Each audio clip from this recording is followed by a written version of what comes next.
Hey guys, welcome back to Real Housewives Recaps. Today I'm covering Real Housewives of New York, Season 3, Episode 12, Sun, Sand, and Psychosis. It's here! We're at Scary Island, and this is the episode of all episodes that I have been dying to talk about.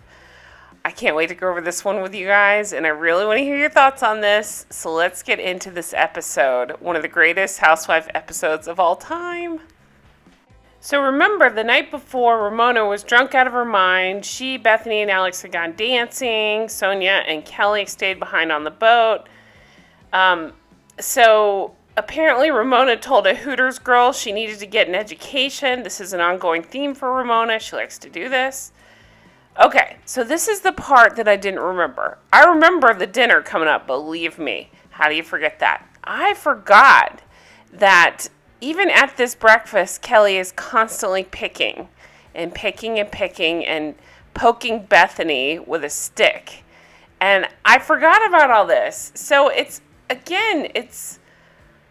this cook versus chef thing. Kelly, let's go back. Bethenny makes a joke about, Kelly calling her a hoe bag, because she called her a hoe bag the night before.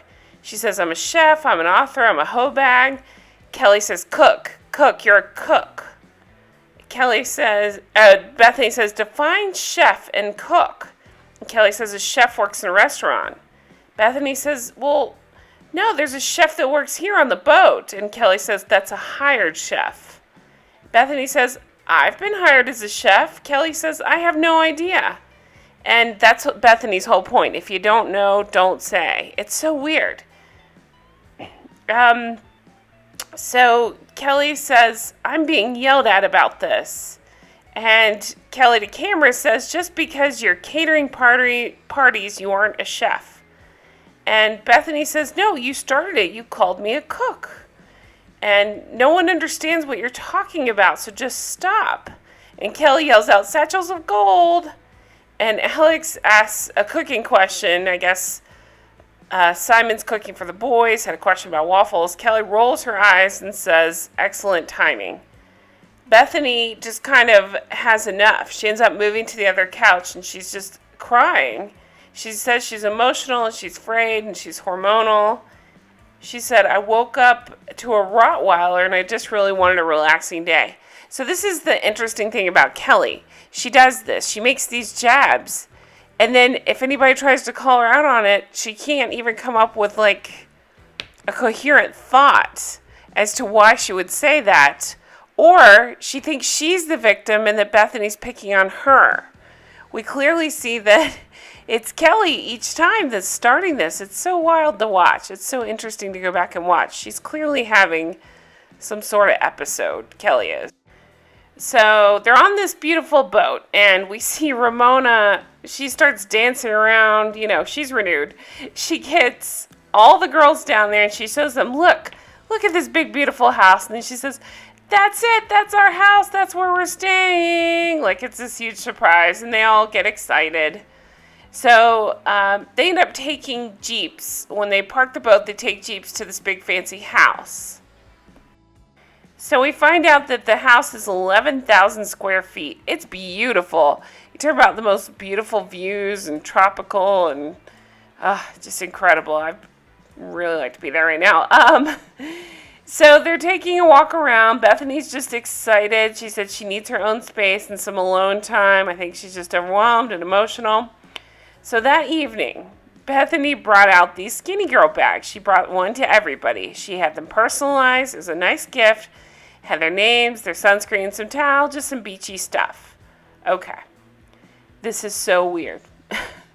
Kelly gets hers, and she has the most irrational reaction. She said she gets it. It's filled with Bethenny-centric products.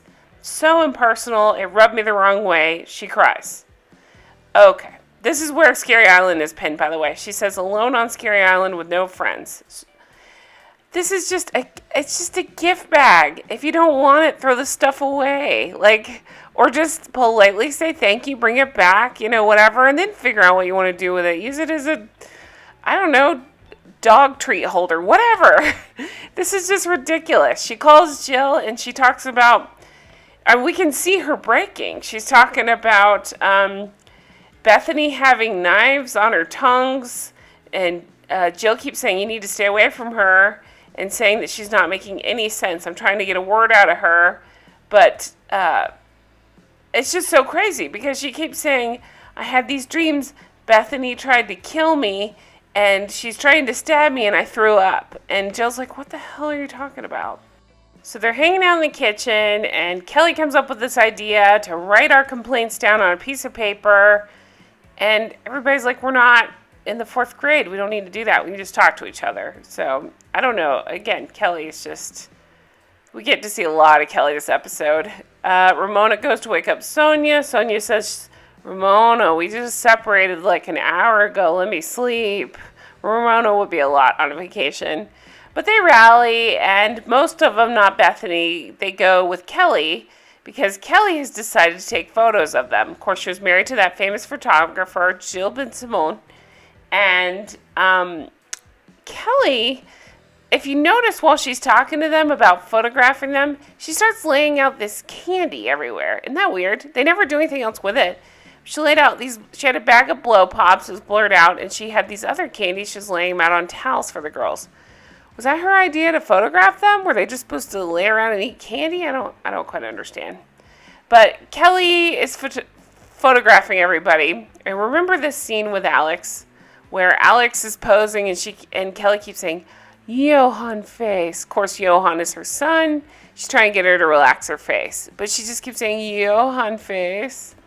We see a very funny scene of Jill on the ice. She's practicing for her party that she's going to have where she comes out and does a little number. She says she's in Connecticut with Johnny Weir. While skating, this coach starts screaming at her, saying, what are you doing? I've never seen such BS in my life. These are professional skaters. What are you doing? She's like, okay, you could say it a little nicer, but okay. So Jill and Lou have lunch, and Lou is explaining that she couldn't go on the trip with the girls because it's Victoria's 15th birthday. Jill says Kelly called her, and, they both told her you shouldn't go on this trip. Jill says, I'm not sure what she's saying on the phone. Something about not leaving her room? And Lou says, I wonder what's going on. Jill says she can't put 2 words together sometimes. Jill is going to St. Bart's, and she's telling Lou about this. While I'm there, I might change my ticket and go surprise them. And Lou's like, nope, not a good idea. She says it's a good chance to mend things with Bethenny. Not a good idea. It's my favorite part, maybe of any episode ever. So that night, Bethenny explains everybody brought a gift for Ramona. My gift is to make dinner for everybody. So they have drinks. Kelly's standing next to them on the phone. Ramona says, can you just go in the other room? And Kelly kind of freaks out and says, honestly. And they say, Kelly, just go in the other room. She says, lay off. And Sonja Camera says, just don't walk in the room and kill things on a cell phone. And this is funny because this came up the last season of New York. They had the same fight about the cell phones. Ramona tells Bethenny what happened, and as she's telling her about this cell phone thing, Kelly comes back, and she calls them all high maintenance. The most high maintenance ones calls them all high maintenance. Kelly Camera says, I try so hard with them to be even tempered. Yeah, right. Bethenny, let's see, she set out some salsa she made. Kelly asks if she made it all herself. She said yes. Kelly said most chefs don't. And Bethenny says, most chefs don't what? We never got a clear answer what the hell that meant. It's so weird. It's like a trigger for Kelly. Anytime Bethenny talks about being a chef, Kelly short circuits and says something crazy. So then it's time to move to the dinner table, and Kelly's complaining, saying, I don't want to sit across from Bethenny. Sounds like a toddler, seriously. Sonja says, don't worry about it. And Bethenny says, you don't have to do anything you don't want to do. Kelly says, she's always on the defense. I wonder why, Kelly? You're saying stuff like that. And, hello, you're on the offense. She's on the defense. Okay. So Sonja switches with Kelly, so that way she could sit between Ramona and Sonja. Seriously, this is like what my toddler does. So Bethenny made this beautiful meal. This is the face that Kelly's making. She's refusing to eat stuff like the crab cake. Ramona's like, well, I don't want to send it back into the kitchen and have her see somebody didn't eat it, so I'll just eat it. And Sonja's like, no, I'll eat it. It's cool. So Kelly's apparently still had a string in it by accident, and it's a little undercooked, so Bethenny hurries it back, takes it to be cooked. All good. Kelly says she's worried about Bethenny, and Bethenny says, yeah, I'm sure you are. Sonja is telling everybody about the chef she had on her yacht. Kelly interrupts and says, don't live in the past. Let's talk about the food today. Again, it's whatever Kelly wants to talk about the way Kelly wants to do it. Otherwise, she's short circuits. Ramona tells the group that she's listened to messages she hasn't heard from Jill. And Kelly says, well, I heard from Jill. She keeps asking about if Bethenny is well. And they kind of go back and forth. And Kelly just talks over everybody. And Bethenny finally says, if you yell louder, it doesn't make you right. And Ramona says, you aren't letting anybody talk. Kelly says, welcome to Bethenny's world, where people are asking about her. I've never heard somebody sound more jealous of another person in my life. That's a crazy thing to say. I know, I'm not trying to be mean about crazy, but I'm saying, like, I don't know how else to say. That's an insane thing to say. Ramona to camera says Kelly didn't want anyone else to talk but her. And Kelly says, it's all white noise. It's white noise. Ramona tries to make a toast, tries to cheer to Bethenny, wants to apologize. Remember when she said those terrible things on the Brooklyn Bridge at the beginning of the season? She's trying to apologize. But anytime anybody tries to say anything, Kelly has to interrupt them, talk over them, talk louder. They're all trying to shush her. And Ramona is asking Sonja to help diffuse her. And Sonja says, I can't diffuse her anymore. So it is interesting to see Kelly's delusions, Kelly's jealousy, insecurity. I don't know what it is. Her mental episode, her breakdown, whatever you want to call it. It's interesting to see here. They are still trying to argue with her at this point, and then Sonja kind of becomes the voice of reason. It's like, whoa, you know? Bethenny and Ramona kind of go over to the side, and Bethenny says, finally, everyone has turned onto the same channel. I've always been right on everything. Ramona says she goes from here to here, and Bethenny says there's got to be something wrong with her. So Bethenny, I think, is just relieved because all this stuff, Kelly puts all this negativity on Bethenny, and Bethany's like, finally, you guys can see what I've been saying. So it's Alex, Kelly, and Sonja back at the table, and they're talking about how they're feeling. And Kelly says, oh my God, this is free to be you and me. And Alex says, you have so much pent-up anger. Alex says, can I say something? I was afraid to get in front of your camera today. Kelly says, I threw up the night before because Bethenny has tried to kill me so many times before. I'm sorry, what? What? I thought she was just, jealous of Bethenny and had this weird anger toward her, but this crossing into trying to kill me thing is nuts. I was hoping she was speaking metaphorically, but she seems to truly believe Bethenny is maybe trying to kill her. I don't know. Alex is asking, when has she tried to kill you? And Kelly changes the subject and says, if you have any fears about being in front of my camera, that's an issue. And Alex says, well, there were times where you seemed to go a little crazy and you kind of go on the attack. Kelly says, you channel these weird people. I was scared. It's just because Alex makes weird faces when she's getting her photograph taken. I don't know why that's so confusing to Kelly, and she thinks she's channeling other people. Kelly starts up again telling people to zip it, talking louder. She says the night of the true renewal party that Alex had on black eye makeup and white face, and that she was in kabuki. Alex is like, what? I think, again, it's because Alex was delivering this message. She was nervous. She was maybe breaking out. Kelly is saying she was in kabuki makeup. And Alex says, I don't understand. I don't know who this is. It's really scary. And Bethenny's saying, yeah, she's cuckoo for Cocoa Puffs. Oh, Bethenny makes me laugh. Okay, so Alex, Bethenny, and Ramona just have to walk away. Sonja is pissed because, once again, they've left her with Kelly.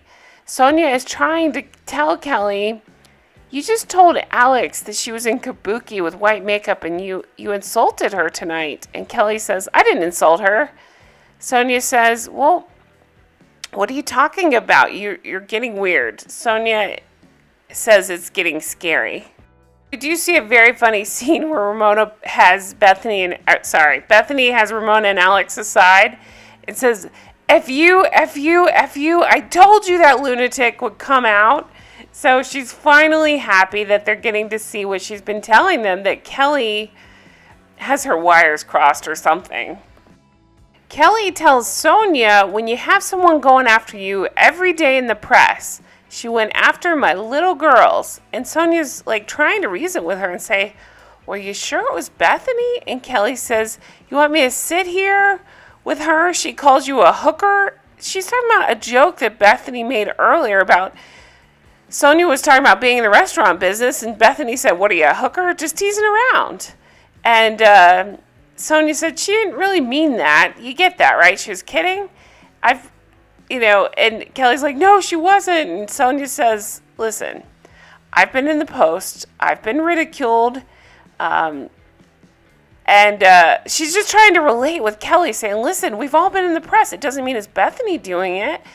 Kelly says, I want you to hear the truth.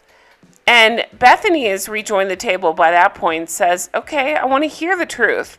And then she makes that joke, you can't handle the truth from A Few Good Men. Well, Kelly starts yelling, oh my God, Al Sharpton. No, put your hair up, it's Al Sharpton. What? The girls all look at each other like, what is happening? Sonja to camera says, I don't get it. It's not making any sense. She's off the deep end now. And Bethenny tries to explain, I never went to the press. And Kelly says, this was a lovely evening. I had a lovely time. I'm going to go excuse myself. I'll have shots later. Bethenny says, I believe that Kelly believes her own myth. I do, but why would I spend my time putting Kelly in the paper? So I thought that was an excellent point. I agree with Bethenny. I think Kelly has it in her head that it is Bethenny doing it, and she has it in her head so much, she probably believes it. So she believes that Bethenny's out to get her, so it makes her act extra kooky toward Bethenny. Like if Bethenny, Bethenny has a sharp tongue, and so it makes Kelly think. So that's why I didn't take it literally when she said she's trying to kill me, I thought, well, she's trying to take me down, I guess is a better way of saying that, not trying to kill me. But it is weird because she keeps saying she had dreams of Bethenny trying to kill her. So then Kelly says, what about when you attacked my friend Gwyneth? And Bethenny's like, who? She said, Gwyneth Paltrow, you have attacked her. Sonja puts a stop to it and says, listen, there's a big problem here.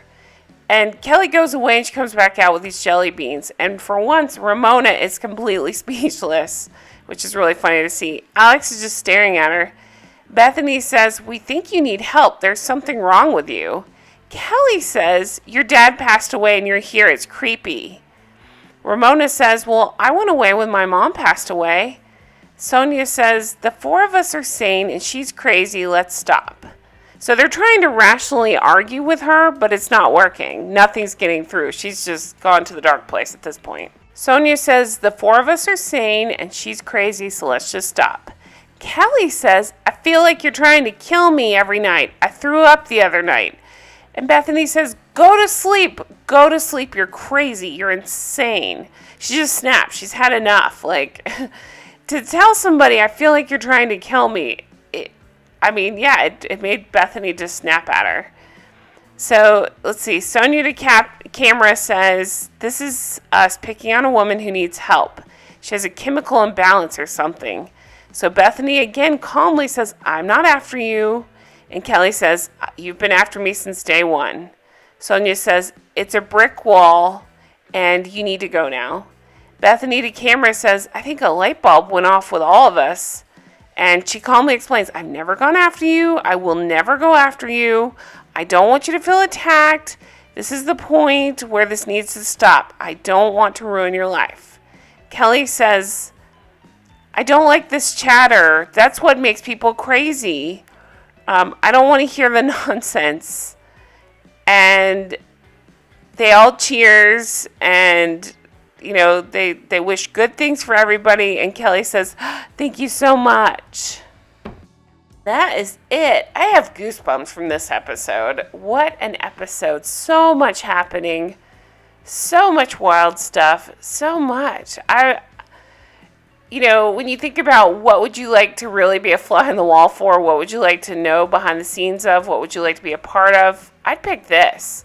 I'd like to be right there at that dinner. I'd like to be there afterwards. There was talk of, did a producer have to take her home? I think that's the rumor I've heard all these years.